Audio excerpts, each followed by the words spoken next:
There's a quote from Richard Rohr that I really like. Actually, I like a lot of quotes by Richard Rohr, but this one, he says this in his book Falling Upward.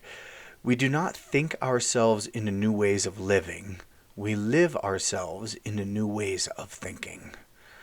I think the one of Richard Rohr's core beliefs is that transformation doesn't come through abstract beliefs or theology or those kinds of things or intellectual assent, those sorts of things. But that we change because of our lived experience.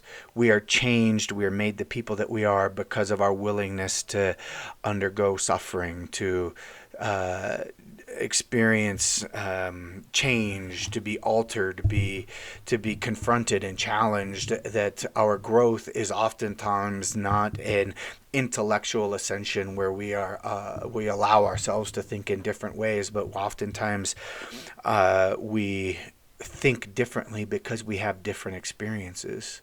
Anybody who's ever lost a loved one and had to wrestle with God understands that their conception of God as those kinds of things happen, it changes. Your understanding of the world changes in those kinds of experiences as well.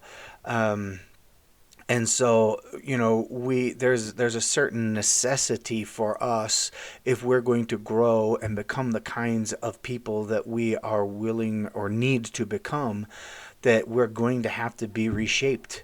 We're going to have to be reshaped not by intellectual assent, not by belief in certain doctrines or dogmas, but by experience, by suffering, by grace, by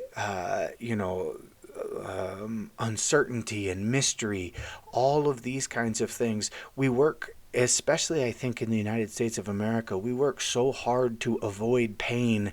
We work so hard to pretend as though everything is okay that we stunt our growth.